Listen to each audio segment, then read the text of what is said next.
So the Hands Up project works with children, mostly in Gaza. We connect online to around 500 children a week in 40 different groups. And we have volunteers all around the world, in the UK, in Brazil, in Chile, in Vietnam, in Japan, all over the place.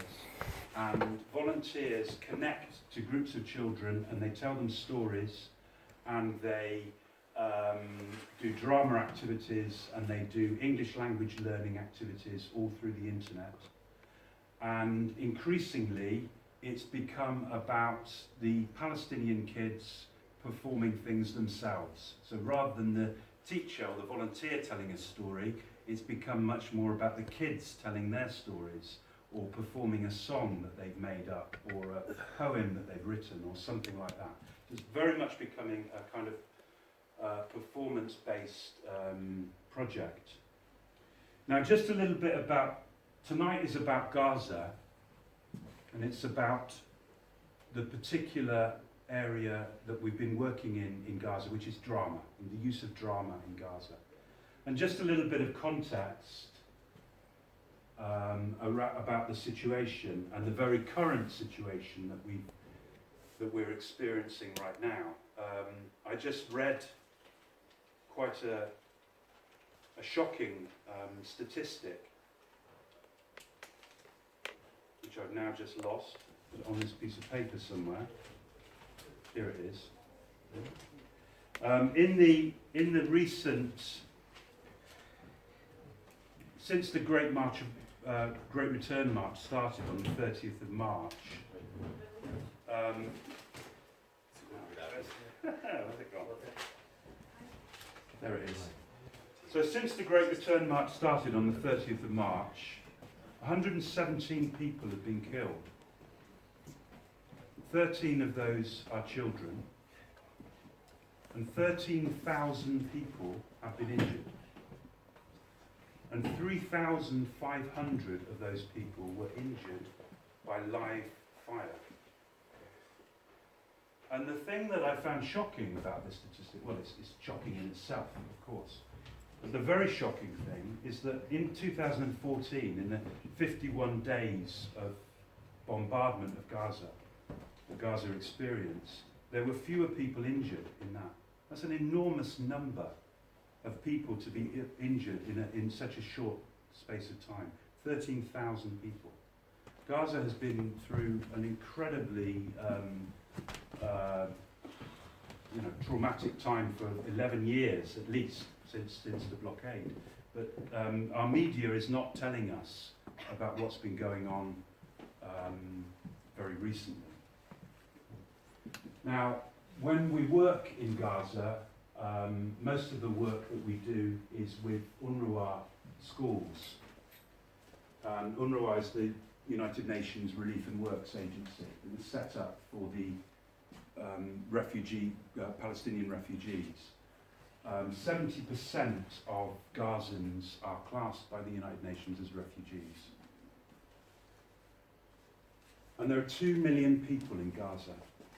And that's 2 million people in a piece of land which is 360 square kilometres, which is smaller than the Isle of Wight. 2 million people, a piece of land that's smaller than the Isle of Wight. In that, there are 320 UNRWA schools and 270,000 students.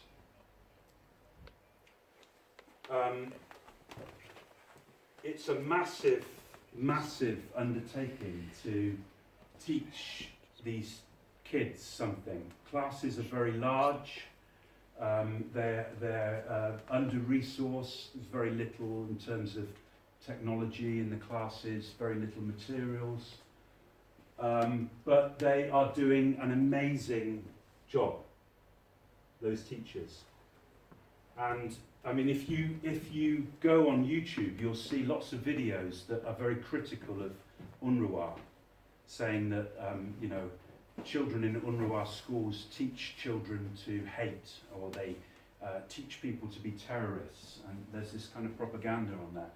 I've worked in many contexts in the world. I've never been anywhere where children are so valued and so encouraged to be creative as in Gaza. I mean, it is an incredible education system that they do there, and that's particularly in the UNRWA schools. Now, I want to just, there's a story that isn't being told by the media about what's going on in Gaza. And I think this is really one of the main objectives of the Hands Up project, and that is to tell, to enable children to tell their story to the world. Most children in Gaza, I think something like 90% of Gazan children have never been out of Gaza, never experienced anything else. And so this is an opportunity for them to reach out, to connect to other children around the world, share their stories and meet people.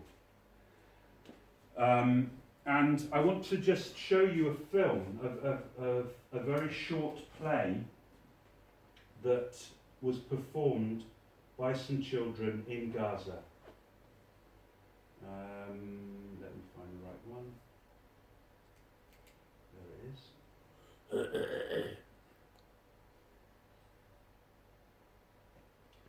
Okay, so this is a play. Actually, I wrote this play.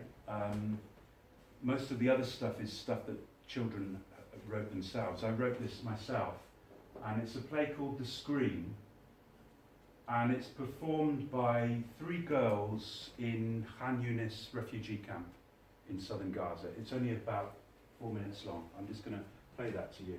It's an interesting, well, just have a look at it and see.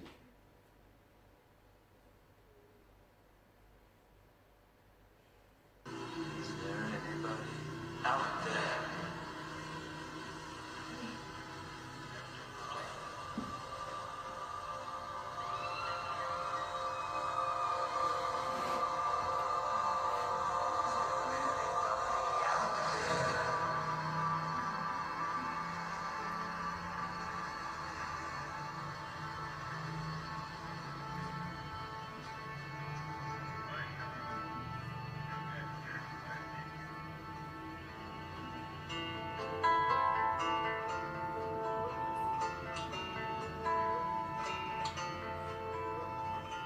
Hello?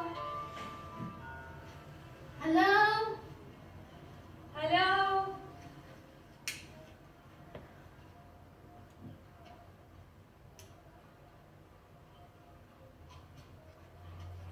It's so dark. It's cold. So cold. Where are we?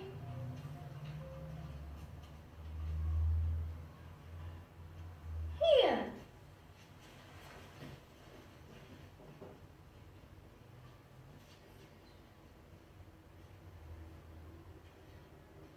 I don't know which way to go. There is no way out.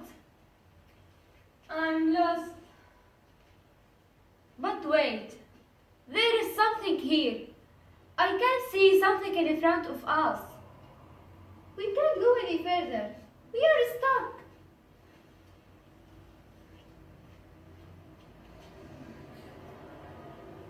There is a screen right in the front of us. But why? Why? Wait. I can see through the screen. I can see people on the other side. Me too. I can hear voices. Men, women, children. Who is it? Who are they?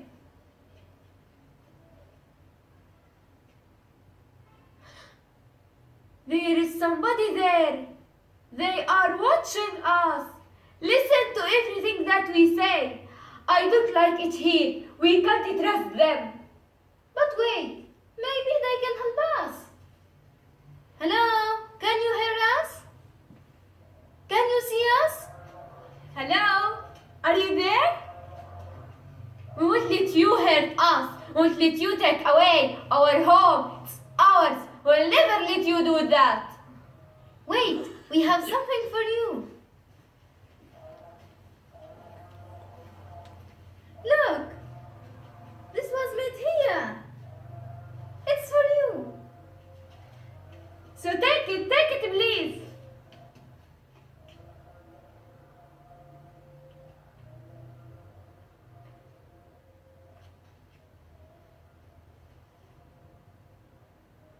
It's no good. They can't see us. They can't hear us.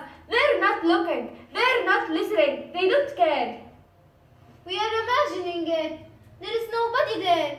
No one at all. It's all in our mind. We are alone. It's just us.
That play was performed to a big group of teachers of Arabic in London at Westminster University. It was performed at a conference, and it was performed live from Gaza to the conference. And it was also performed, we did a kind of crazy thing where we had a split screen, because you can do that through the tool that we use, which is called Zoom. And we had one half of the screen was them performing it in English, and then me and two other learners of Arabic were performing the same play in Arabic. So we had kind of like two groups meeting each other, but not meeting. And I think it's very powerful how that really sums up, I think, the kind of the what it's like in Gaza, that feeling that you're completely on your own in the dark and no one out there is listening. No one is listening to what you're saying. The play was also performed live at a conference in January in Santiago in Chile, which, as you probably know, has a huge Palestinian community. But I was performing it, they were performing it at a conference for teachers, and they performed it in front of 300 people live on a huge screen, and the audience were very, very moved. It's a powerful thing. Doing theatre through this medium can be very powerful. But it needs some sorts of training. I mean, kids in Gaza haven't had any drama. There's no drama in the curriculum in normal classes in Gaza. So, I mean, I've been going to Gaza over the last year and running drama classes with groups of teenagers. And I'm also going back in the summer to run drama club leader training, so to train teachers to run drama clubs in their schools. And these will act as a kind of focal point for the Hands Up project. So the idea is kids in Palestine will work on plays and we'll link them to other people around the world, and they can perform their plays or also listen to other kids around the world performing their plays. So it's an interaction through the internet. So I want to just show you some of the things that we do. We're kind of developing this genre of theatre called remote theatre, and I just want to show you some of the kinds of theatre activities that we do through the Hands Up project. The first one is in Jabalia refugee camp. And Jabalia refugee camp is a very big refugee camp in northern Gaza. And what happens, it's a very simple activity for low-level learners. So what we do is the volunteer, in this case it's me, tells a story, and we get maybe 4 or 5 kids to come up to the webcam, and they act out the story as I'm telling it. So they don't need to have a very high level of English, they just need to kind of physicalize the story. So I'll just show you a little bit of that in practice. 9 to 12-year-old girl. It's very hot.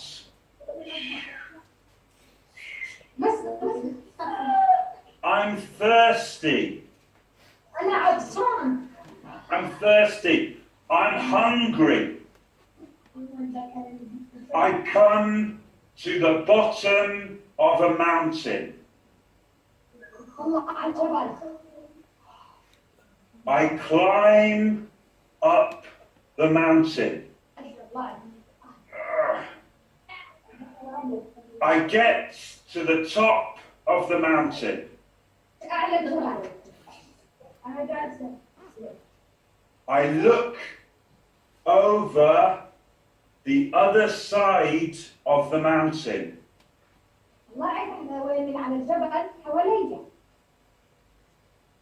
Wow!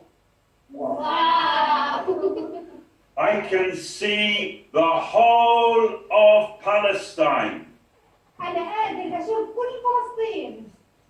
I can see the whole world.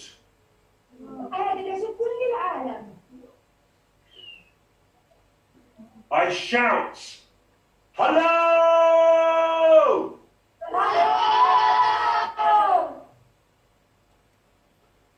So, I mean, you can see in that they have a very, the connection is really bad. It's quite blurred, and that's often the case when we're working with Gaza, that their internet is so weak that you can almost not make out faces.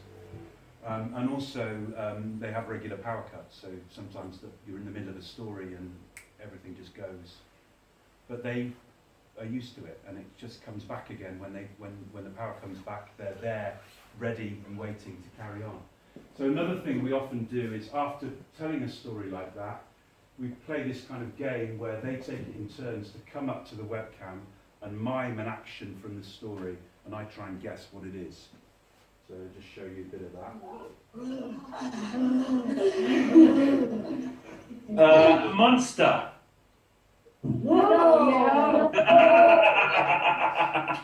And do it again. Oh, I'm very thirsty. I'm thirsty. Yeah. Here's another activity that we often do, a sort of physical activity. By the way, I should just tell you about the tool that we're using. I don't know if any of you know this tool. It's called Zoom, and it's very similar to Skype, but it has certain advantages over Skype because it allows you to webcam share and screen share at the same time. So if I'm telling a story to a group of kids, I can show them pictures that go with the story, and at the same time they can see me telling the story. So it's very, very nice. So, and it also allows you to do this kind of split video thing. So here, the activity we're doing here is, this is a huge group. This is 50 boys in a Ministry of Education school in Gaza. And I've told them a story, The Lion and the Mouse. You know The Lion and the Mouse, Aesop's fable, The Lion and the Mouse. I've told them that story, and then I'm saying to them, you have to come and show a moment from that story. Do a kind of still image or something, reenact a moment from the story. So they come up and I try and guess what the moment is.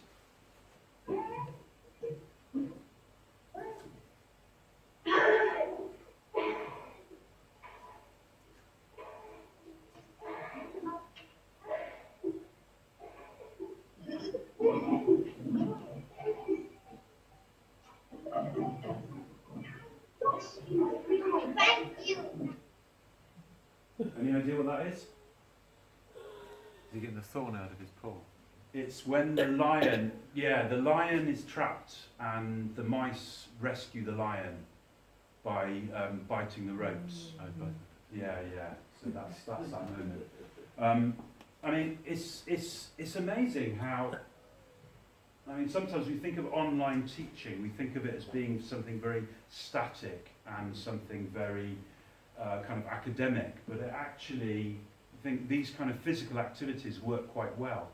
And they almost work in a way better because of the problems of technology. So people have to kind of repeat things lots of times because it's not always very clear.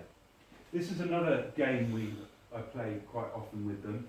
I tell a story and then I get 2 or 3 of the kids to come up to the webcam and be the characters in the story.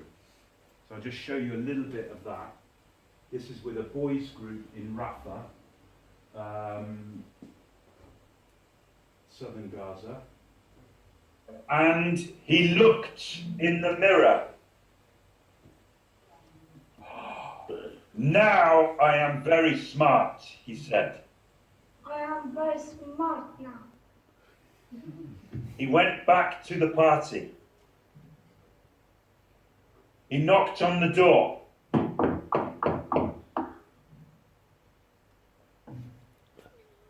The rich man opened the door. Wow! Nasruddin, your clothes are very smart. Your clothes are very smart. Okay, and here's a kind of Why?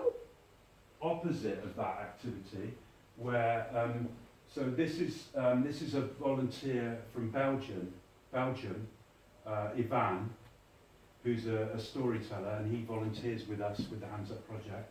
And so this is an activity where we'd ask the girls, this is a girls group in Gaza City, and we'd ask them to write a story for homework in English that we could act out. So that they had to write a story with lots of action in it, lots of physical action that the remote teacher could kind of perform. So here's the story that this girl wrote. There was a girl.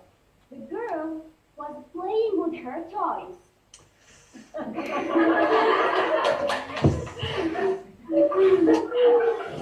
And suddenly, she saw a big light. She ran away to the light.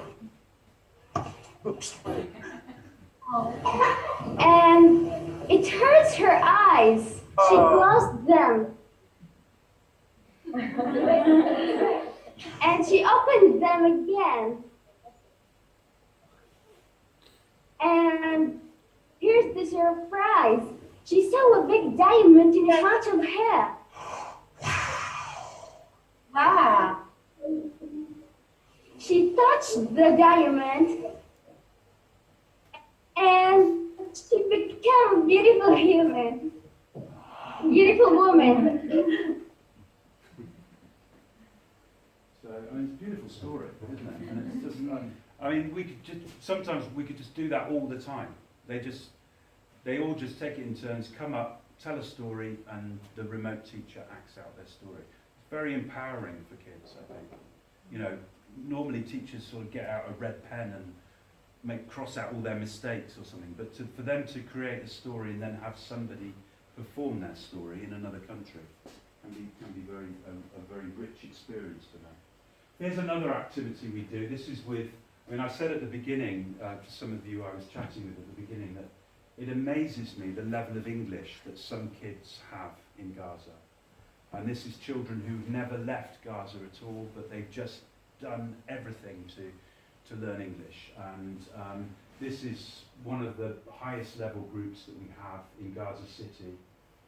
And we're doing an activity where we're trying, it's a sort of improvisation activity, I suppose. What we do is we invite one of the students to come to the front, to the webcam, and we just ask them questions like, you know, what's your name, where are you from, and how old are you, what's your job? And they create something. They have to create something. So they don't be themselves, they be somebody else. They become somebody else. So I'll just show you how that works. Hello, can you tell me your name, please? I can't hear you. Can you tell me your name, please? I can't hear you. hear your voice. Speak out. Can you tell me your name, please? Oh, okay. My name is Mahmoud. Mahmoud. Yeah, Mahmoud. Oh, it's wonderful to meet you. Oh, thank you. Me too. And where do you live? In Gaza. In Gaza. And do you mind me asking you, how old are you? Oh, hey. I'm sorry. Not for women. I'm really sorry to ask you that. Can I ask you? But I'm still young. You're still young. Yeah. Can I ask you if you have any children? Oh, a lot of children. A lot. Count them. Can you? I can't count them. Yeah. Can you remember your children's names? Mahmoud. Yes. And Aya. Nick. Oh yeah. Yeah. I imagine your children are very proud of you. Sure. Yeah.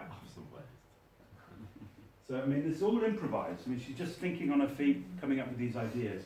I mean, it really, rubbishes the myth that Palestinian education is all about learning things by heart and very, very much controlled. And there's a lot of creativity and this isn't because of the Hands Up project. This is because of the amazing teacher that they have, Rana.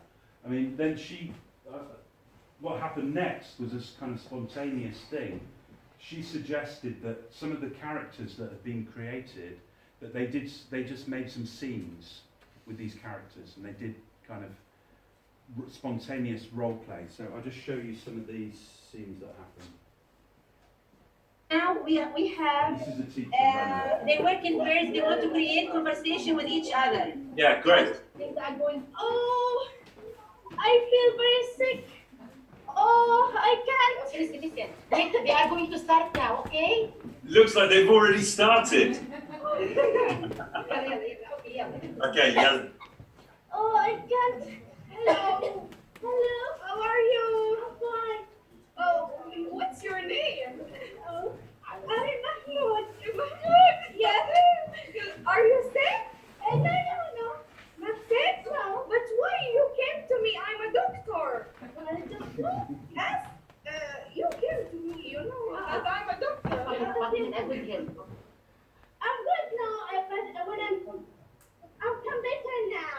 Oh, thank you. Because I see you. Oh. You're in glasses. You have beautiful eyes. Oh, thank you. You too. Oh. Where are you from?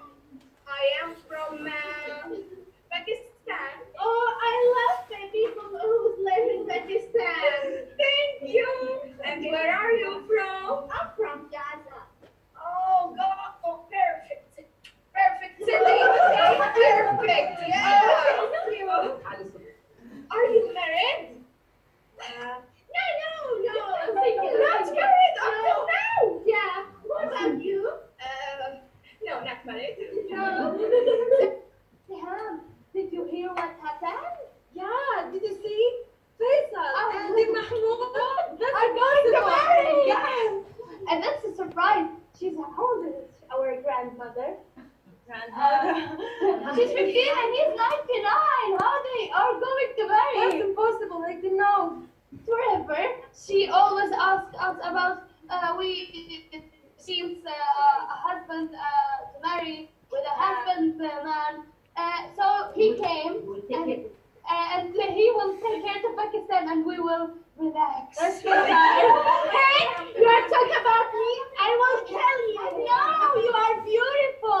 Now we will, the wedding is going to be after 1 hour. You have to be beautiful. Okay. I will wait for me.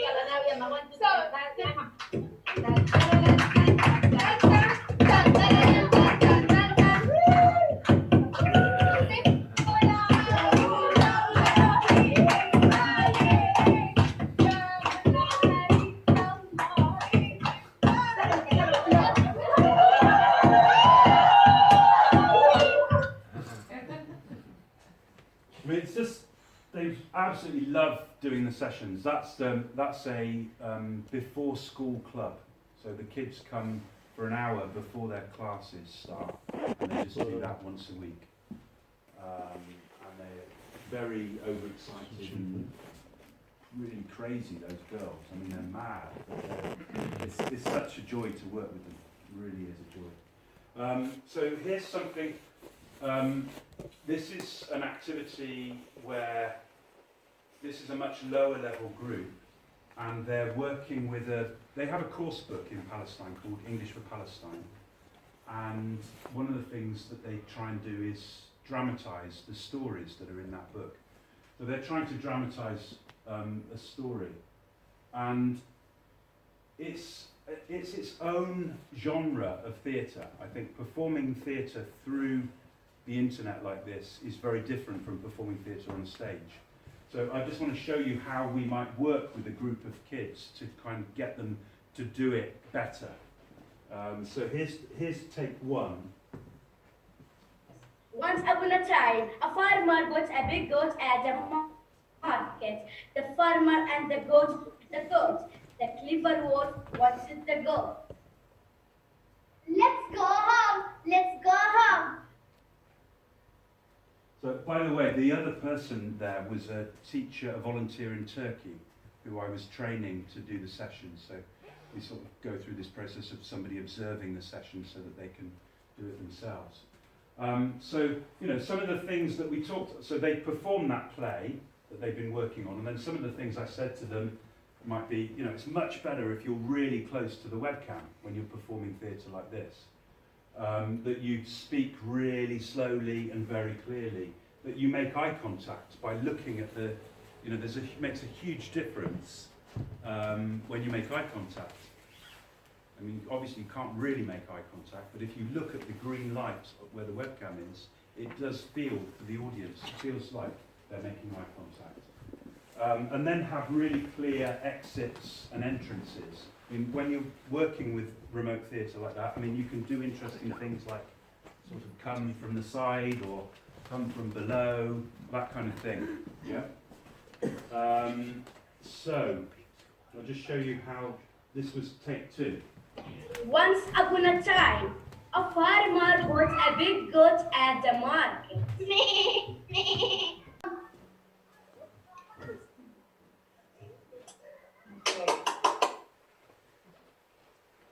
So, you know, I mean, if kids can't leave Gaza, very few people can leave Gaza. So, you know, what we're trying to do with the Hands Up project is get them to produce theatre that they can perform through the internet, and they need training in that. They need training to do it in the best possible way.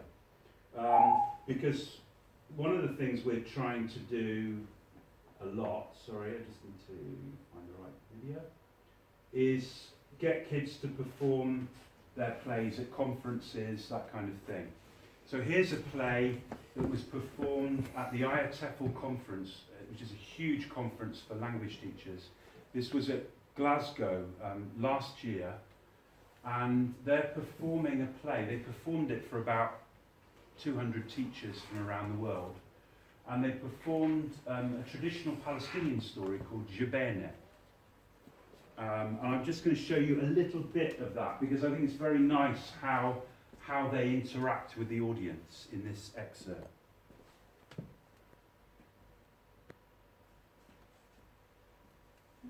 Do you think that one day could marry me? What do you think? What should I say?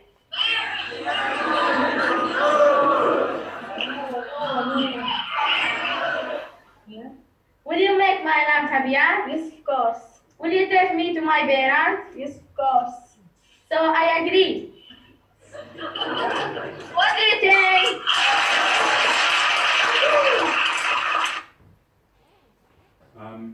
It's a big thing, you know. These kids, I showed that again on Facebook recently, and you know, some of the kids commented on it and said that's the most memorable day of my life when I did that. So we're giving children a very powerful, very memorable experience like this.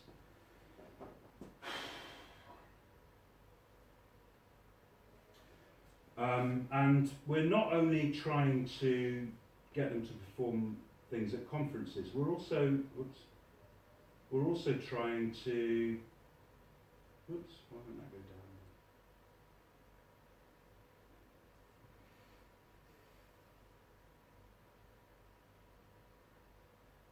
down? We're also doing things where we're linking children up to children in other places to perform things. So for instance, here's a nice link up where we work with a group in Russia, in Krasnodar in Russia, and the group in Russia performed a Palestinian story to the kids in Gaza. So we sent them the script, they worked on it, they practiced it, they learnt it, they decided how they would perform it, and then they performed it through the internet to this group of girls. And then another thing, here's an interaction with, this is Zaatari refugee camp, and this is a play that they created themselves. They wrote the play themselves, they made it themselves, very low level English, but they still managed to make a play in English. And they performed it to a group of kids in Gaza and to a group of kids in Finland. So, you know, we want to do more and more of this, linking children up with other children around the world, getting them to perform plays through the internet. Sorry, where's the first group from? This is Zaatari refugee camp in Jordan, which is a huge refugee camp for Syrian kids, where we work as well, yeah. And then here's another one. This is actually a play called Lemon and Mint, and it's a play where we've got a group in Gaza and a group in Finland, and the Gazan kids are the lemon farmers and the Finnish kids are the mint farmers. So they're actually performing it together through the internet, and it's a play about a group of people are lemon farmers and they're very happy making everything with lemons, and then there's another group of people who are making everything with mint and they're very happy. But then one day one of the lemon farmers comes right up to the webcam and one of the mint farmers comes right up to the webcam and they meet each other, and what do you think happens? There's a lemon farmer and a mint farmer. Do the exchange, the lemon and the mint? They put them together and they make the traditional Palestinian drink called lemon and mint, which is anyone ever had lemon and mint? I think I might. Yeah, delicious, yeah. So, you know, so it's a sort of play about how communities become stronger by mixing with other communities. So we're trying to do that with we'd like to do that with Mexico. We're trying to link between Palestine and Mexico and get them to do theatre together. Lots of exciting things are happening. Now, because of when we sort of realised that kids in Gaza are really interested in doing drama, and that drama is a powerful way for them to tell their stories, we decided to launch this playwriting competition. So at the end of 2017, well, in the middle of 2017, we set up this competition for Palestinian children. So it was for any children in an UNRWA school or a Ministry of Education school. They had to create a play, and the play had to be 5 minutes long, maximum 5 minutes long, with a maximum of 5 actors. And they had to send us the script of the play and a video of them performing the play. We thought we'd get maybe 10, 15 entries. We had 88 entries, more than that actually in the end, from all over Palestine, but mostly from Gaza. Most of the entries were from Gaza. They're an incredibly powerful, beautiful resource. I mean, and I just want to end by showing you some of their plays. On our YouTube channel, we have about 35 of the plays that we have parental permission to show. I'm going to show you about 8 of them now, if I've got time. Hopefully I have.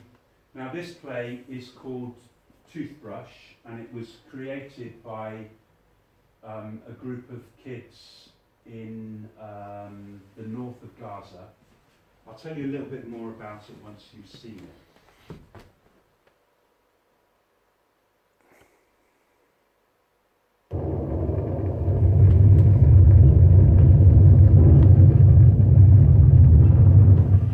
Mom? Yes? When is all this going to end? I'm tired of that. Oh, baby, it will end soon. Don't worry. We're staying at your uncle's house. Maybe it was safer here.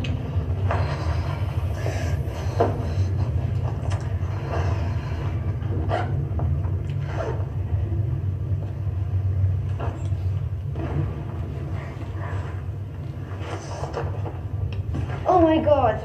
What? I forgot to bring my toothbrush. So what?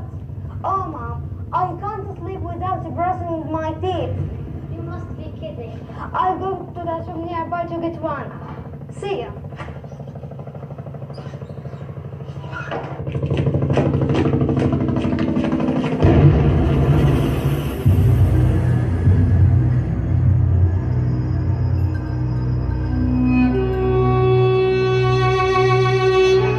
And now, her life flashes before her eyes. All the sweet memories of her home. That place in her home where she was playing with her friends. Her bed and the photos she used to stick on it. The dining table that gathered the whole family and served their favorite food. Her teddy bear, she lives on the bed. Her siblings who are living abroad and whom she can't see again. All the small things she left at home, here and there.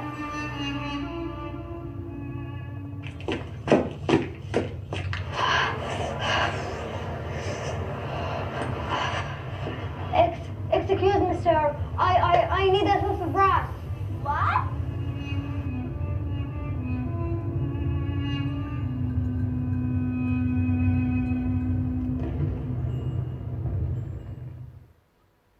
So, Hind is the teacher of that one, and the teacher of the group that worked on that play. And she told me, I met her in March, and I visited the school, and they performed that play live to me.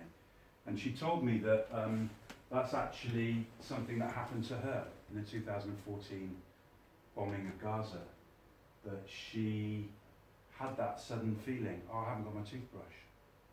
And it's very powerful for me, that play, because it's something about just still wanting to have, even though all those things are going on, just wanting to be able to do that simple thing of looking after yourself and just going and brushing your teeth. And it's, I don't know, it's powerful stuff. The next play I want to show you is, I mean, I said at the beginning, there are lots of plays that have powerful messages of hope in them. This is a play from a boys' school. It's actually one of the only boys' school plays that got to the final. And it's also the only play from a Ministry of Education school. Now, it's with some of the plays, you really feel like the kids have developed it themselves. This is one where you feel the teachers made the play and helped them say the lines, and they've learnt the lines. So there are different ways that teachers have used it, but it's still quite powerful. Just have a look at this.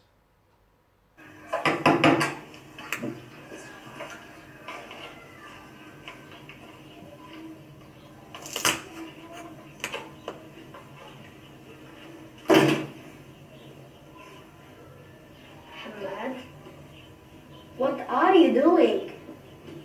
I am about to finish building my dream ship. What? Are you serious? Yes, I am. Does it sound strange? Of course it does. Palestinians, do not dream, my friend. Look around you. We live in dark, and we can't travel. And we have lack in health care and education. We are under siege and know nothing about childhood.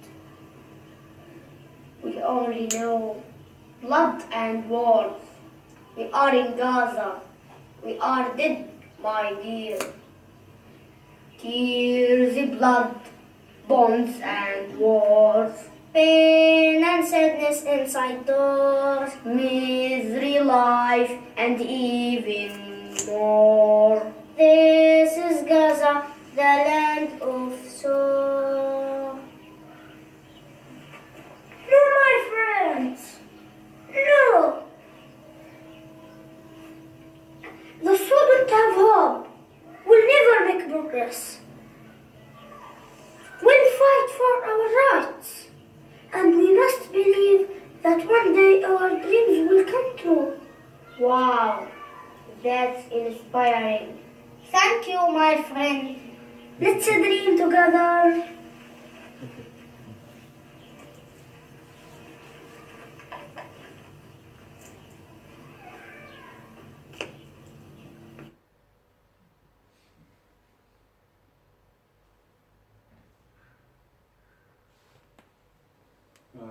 Many of the plays,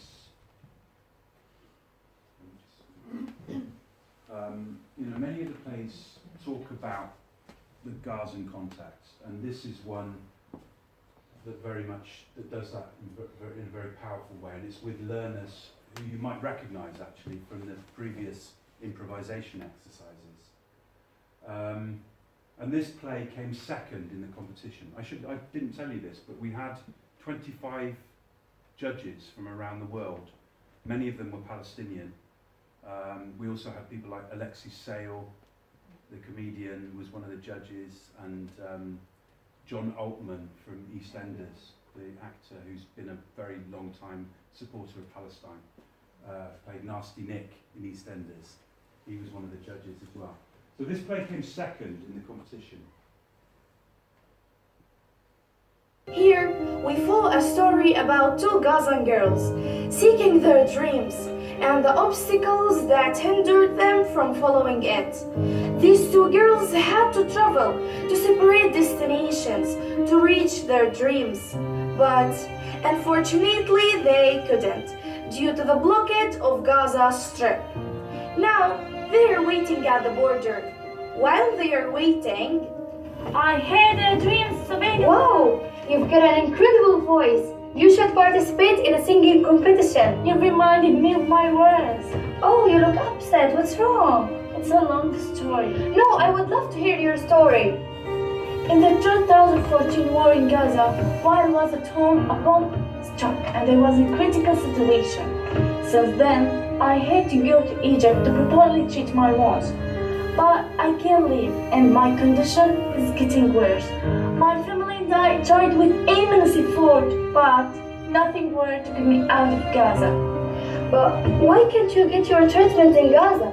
Because I need an artificial leg, and that type of treatment simply isn't available in Gaza. I'm so sorry for that.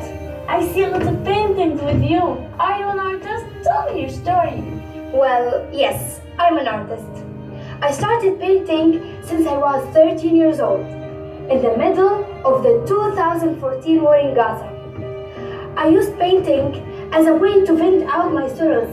I drew the destruction in my town and the painful state it left the people in.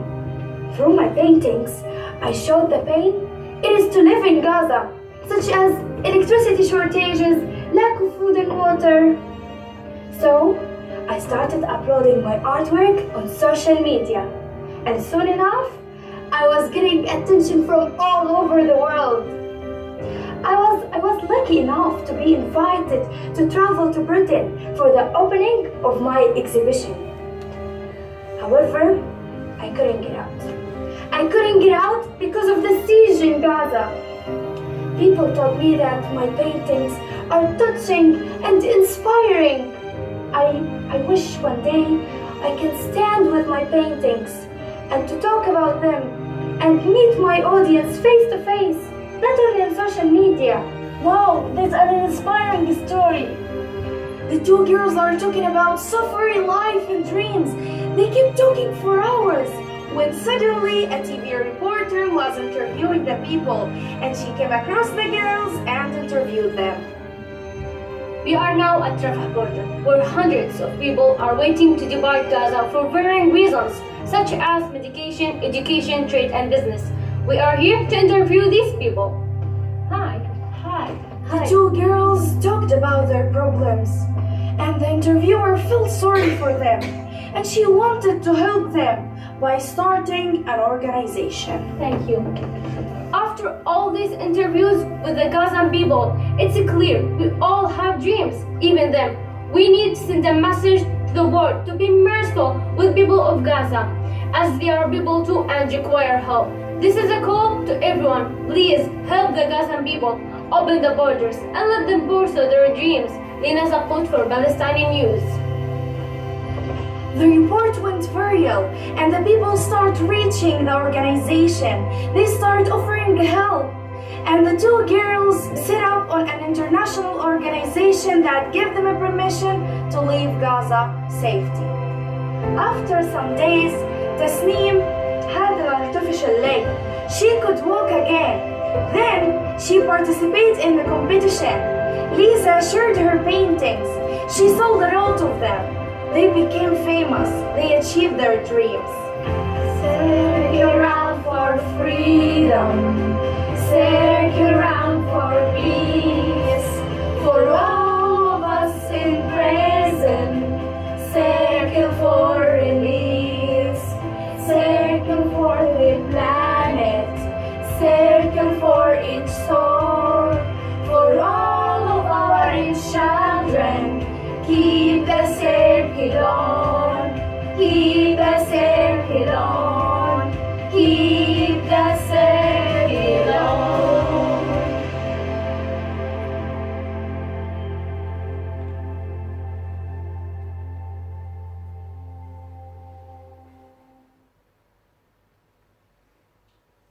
Some of you may recognise who that was about, the artist.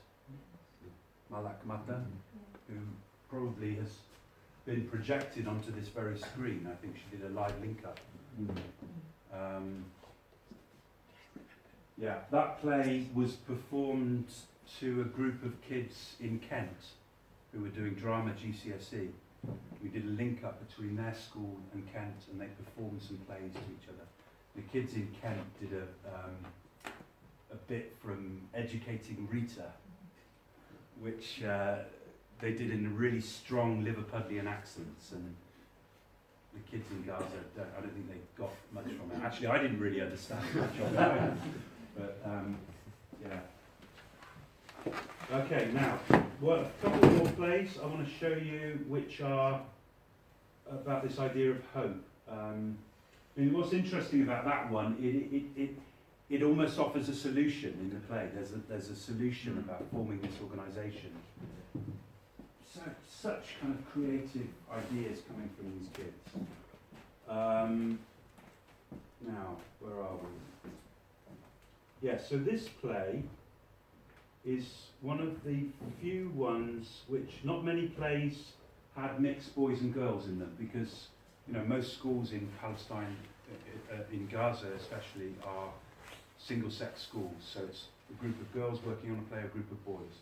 But this is a group of kids who just got together from different schools and said, we're going to make a play, and they worked on it. And it's very beautifully made, this play. I mean, in a way, it's more of a film than a play, and that's probably why it didn't win the competition, because it's more of a film, really, but it's beautiful. Have a look.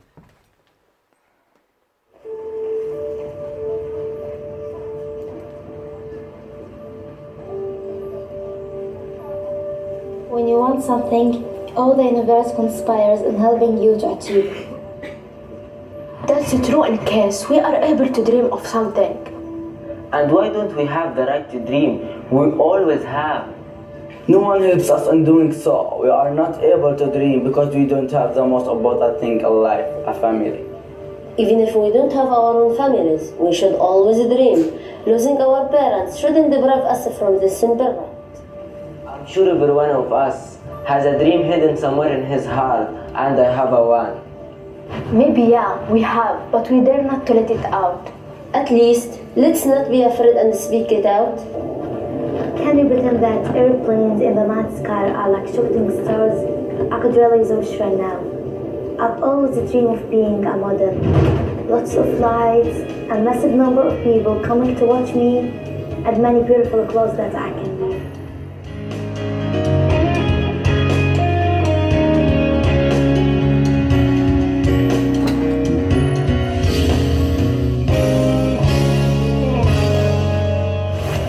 I really wish to be a doctor. I am dreaming of studying medicine from a high-rank university to be able to help people and heal them.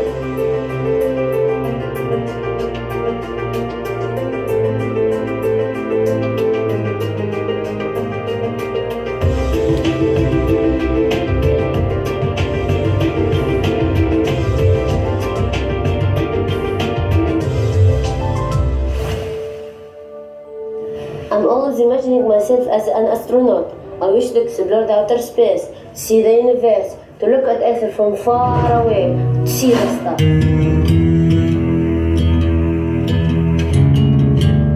I've made it. I love music. I really wish to be a professional and famous musician, to let all my sorrows and pain out, to turn my country's wound into healing music, to play music for the wounds and war deaths, to create the beauty and to hear the clap that makes this work of value.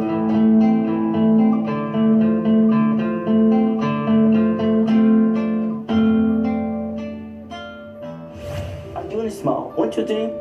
I've always seen myself as a president. I wish to spread peace and end wars.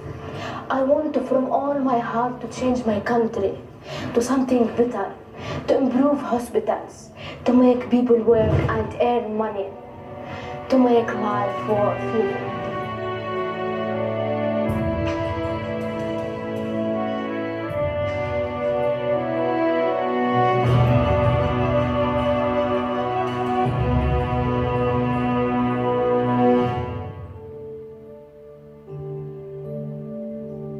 Come and have a look. Come.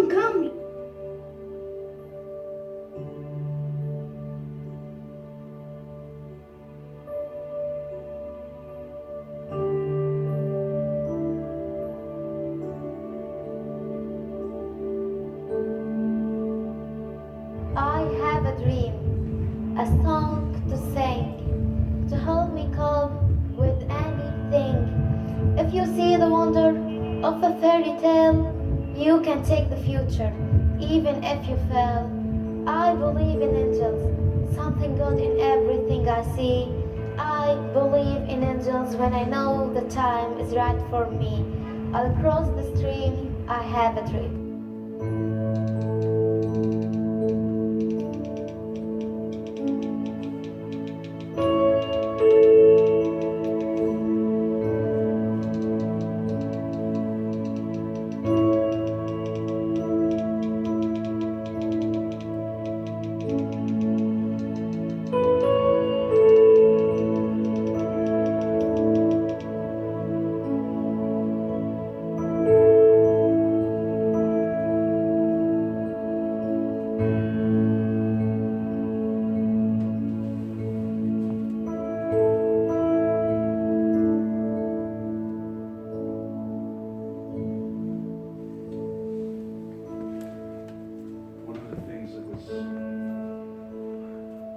sad for me, or very kind of emotional for me, was how we only had one winner of the competition, one overall winner. So there were lots of very, very disappointed people. And I just thought about it with that group, because I think they put so much work into that 5-minute play and put so much of themselves into it as well. 2 of those girls in there have since sent me poems that they've written themselves in English. And they're beautiful, beautiful poems. And you know the poem by, always forget the name of the Palestinian poet. Mahmoud Darwish. No, I Teach Life, Sir. Rafif Ziyadah. Rafif Ziyadah. She has memorised that whole poem, Dima, the girl in there, and she's performed it to volunteers through the Hands Up project. And it's very beautiful. Okay, now, where are we now? Sometimes some of the plays that were submitted looked at a kind of social issue somewhere in the world. So here's a nice one that was made by some young kids in Gaza, in Bet Likia in Gaza, and this is about the Rosa Parks story. I'll just show you the Rosa Parks story.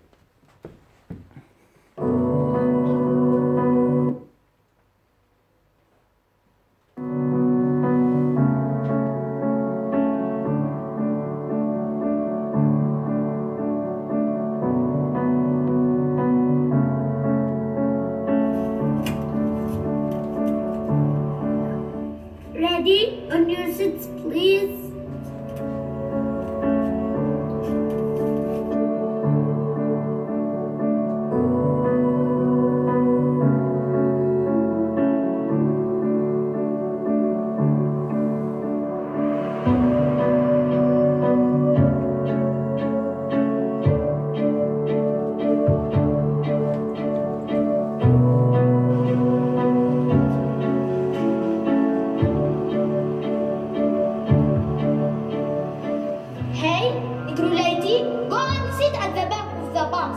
No, I want to move. There is a Negro lady sitting in the front seat. What? Where is she? There. Hey, Negro lady, go and sit at the back of the bus. No, I want to move. I want to in my seat. Hey, call the police for her. She's wasting our time. Hey, Negro lady, come with me.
On your seats, please.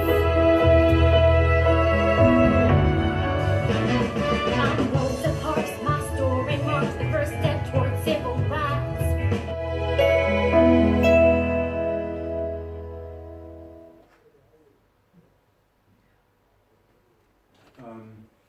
And many of the plays were very universal in the themes that they covered. This is the play that actually won the whole competition. So this was voted by the judges to be the winning entry. And it's very simple in the way that they do it. There's no moving the camera or anything. I mean, some of the other plays didn't do so well in the competition because they were more films than plays. This is just a single camera shot throughout the whole play. And done without any props, they're just wearing their school uniforms as well. This group who performed the play, we managed to get funding to bring them to the UK. So they came over for a week in April and they performed their play at the Hands Up Project conference that took place at Westminster University. They performed it at a school in Oxford And we got in touch with Mark Thomas, who was doing his show in London, and he said, bring them along, they can have free tickets, and they can also perform their play at the beginning of his act. So they performed this play in front of 300 people at the Theatre Royal in London, and the whole audience stood up and gave them a standing ovation when they finished. And these girls had never even been in a cinema before in their lives. So to suddenly be able to perform in such a context was a very moving experience for them and for the audience too. So this is called Inner Thoughts.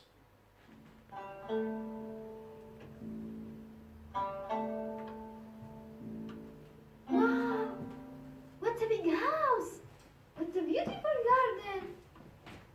Why can't I have a big house like hers? Oh God, I loved fun. What if I were here?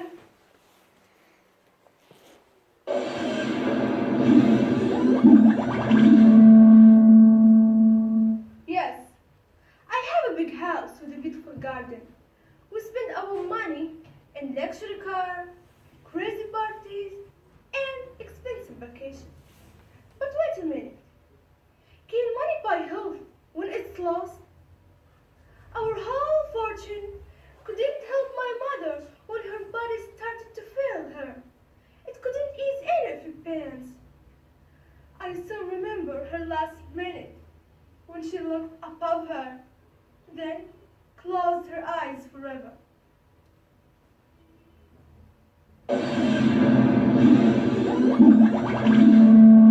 No. Thanks God. I am okay with my simple house. I have a beautiful caring mother. I am so happy with what I have.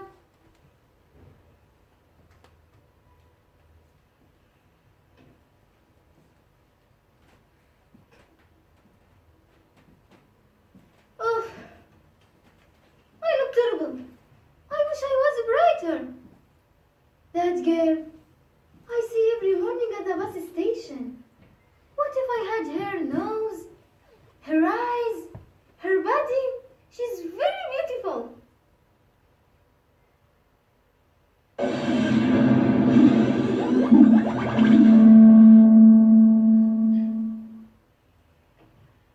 Don't judge a book by its cover. I am beautiful. That's true. I envy you though. You don't have to liberate all the time. I can't laugh at jokes. I can't hear music. I only hear noise.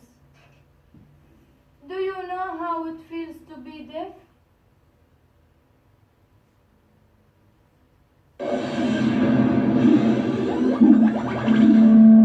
My ears! My ears!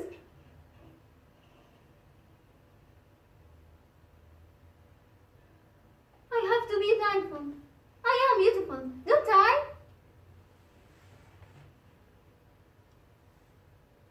That new classmate.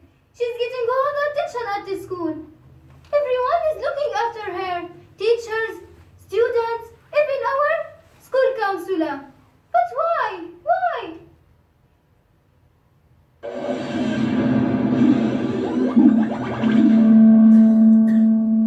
Do you think I am happy with that?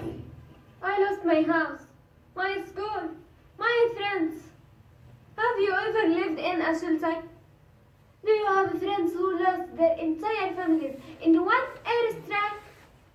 Have you ever thought that one of your friends might be buried somewhere under the ruins waiting for her that may never come? Have you ever closed your eyes, prayed, and waited for death? Oh no, why? What's wrong with me? Why would I want to be like someone else? Why not accept who I am? God, you are so beautiful. You give me so beautiful things. So thank you.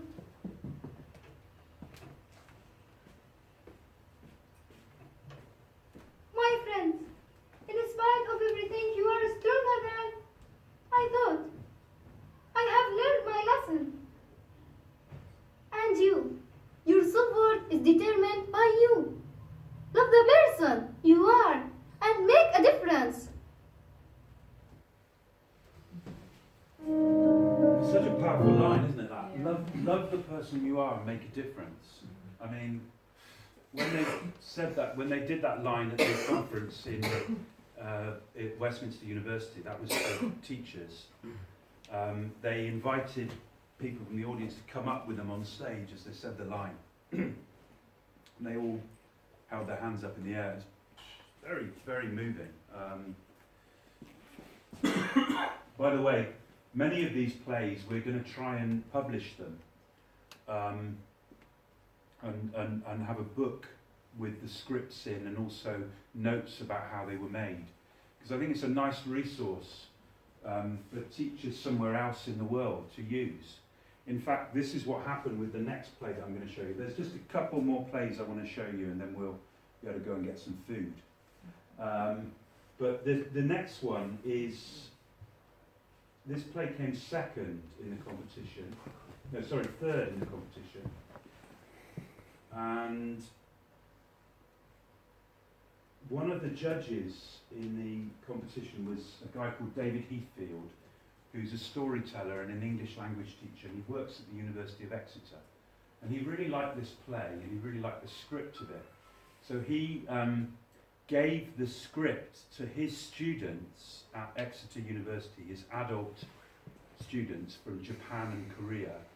And then they made their own performance of the play using the script. And then they sent it to the kids in Gaza. And then they've since had like online communication talking about their different versions of the play. So here it is, Live Your Life. And this is a very beautiful message for parents everywhere.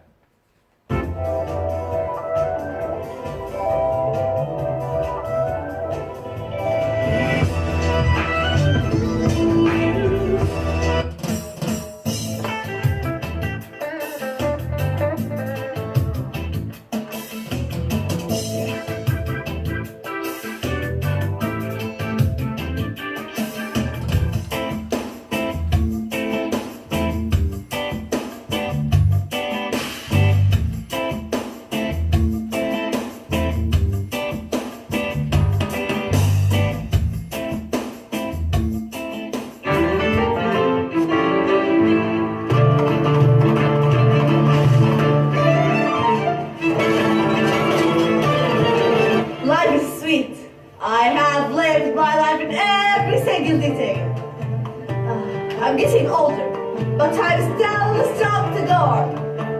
I still have my deep, healthy home.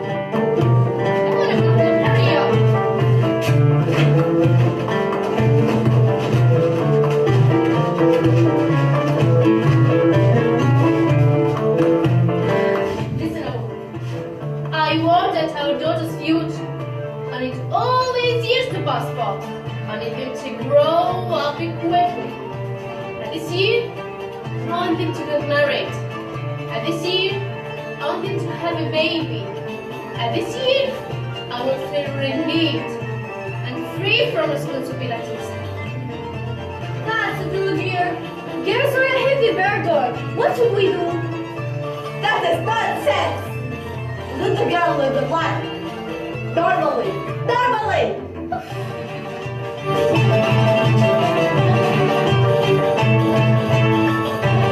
Hello, Grandpa. Hi, sweetie. Have you finished your book? Sure. Imagine it, Grandpa.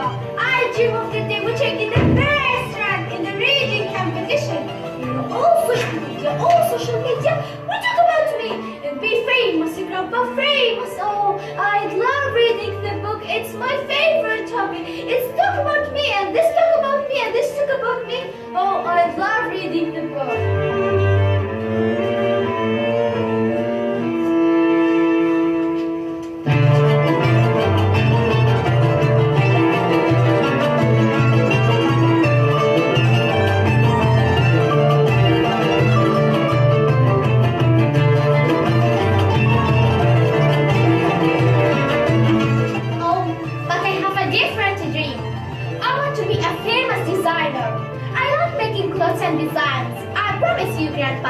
And you will wear my fairest design. It will be a fabulous suit. I'm sure of that, honey. I'm very proud of you. To give the boss. This isn't the clothes then. Throw them away. Look at me. We're glasses. You won't marry. What will people say? I have a defect. No one will marry you. Get up and read it. And think of yourself as a beautiful bride. And you, take these high-heel shoes. You will look taller and prettier like a lady. This will bring you more handsome grooms. Oh my God, how can I overcome these problems? One wears the glasses and the other is too short. Easy, easy, dear. Everything will be alright. Calm down. Come here, my son. Your daughters are great. Every girl has her own dream, and she enjoys her life as it is. Don't push them very soon or very hard. We are in 2017. We can't push here. Take things slowly. And you, granddaughter, come here. Don't let anyone destroy your dreams of your future. Live life happily and normally.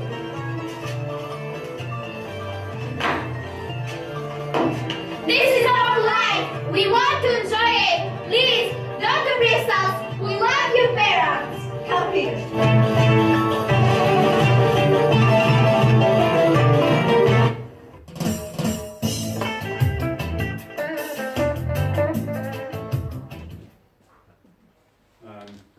It's great, isn't it, that one? I love that.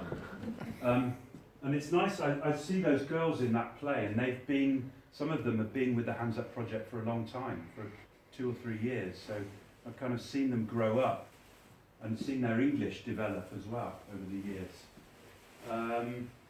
Right, one more play. Now, there weren't many, oh, that's not it.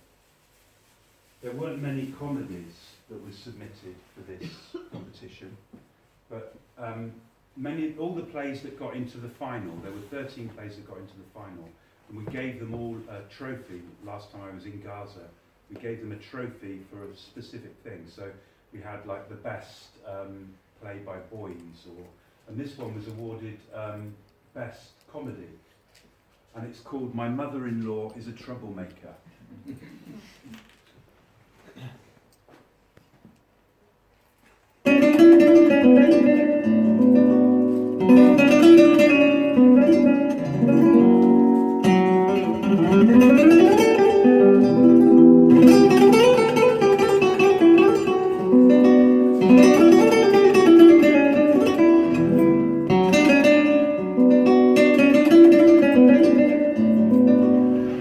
One morning, the mother-in-law asked her daughter-in-law to prepare tea. Idiot! What did you say? Oh, my sweet daughter-in-law. Yes, mother-in-law. Is the tea ready? 5 more minutes. Okay. Such a lazy person she is. I hope you burn in hell.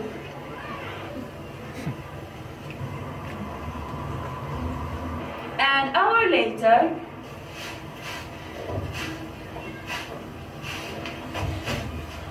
Clean that place, Peter. Clean it well. I didn't clean it. Are you blind? Can't you see? I just cleaned it. I cleaned it lots of time. Are you blind? You are blind. Look, it's not clean. I'm blind that I came to this house. I'm blind that I'm letting you in this house. Are you disabled that you're making me clean? Can't you do it yourself? Don't talk back. I learned it from you. in the afternoon, and when it's lunchtime, where is the food? You are very lazy. Here you are. Why you are late with that food? I was making the food for you. That's why I got late. Let me face that.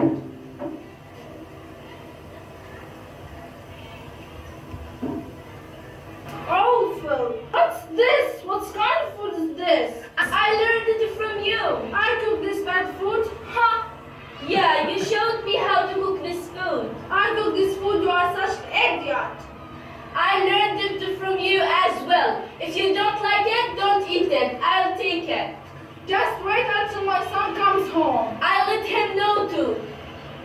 Someone knocked the door. Welcome, my friend. Come in. How are you, darling? Actually, I'm so sad. Why? My mother-in-law almost drives me crazy. I'll take you to a wise man who can help you. The two ladies left the house. Good morning, sir. I love my mother-in-law, but she hates me. Take this bottle of poison, add 3 drops in her tea every day. In a month, she will die secretly. But remember, you will do the mission yourself. Thank you. In the morning,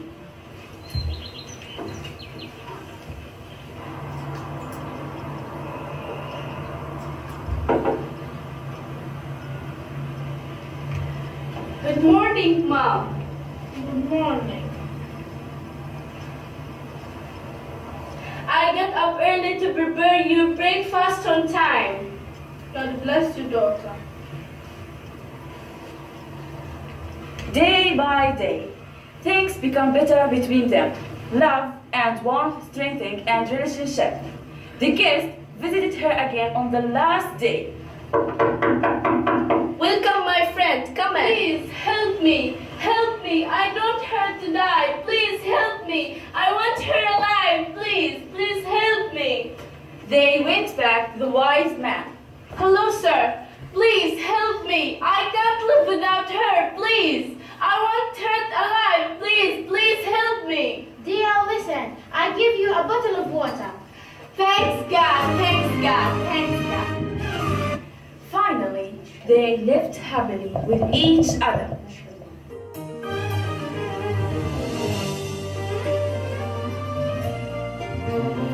She thanked God many times.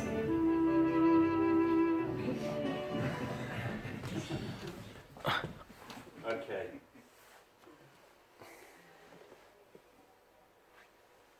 So,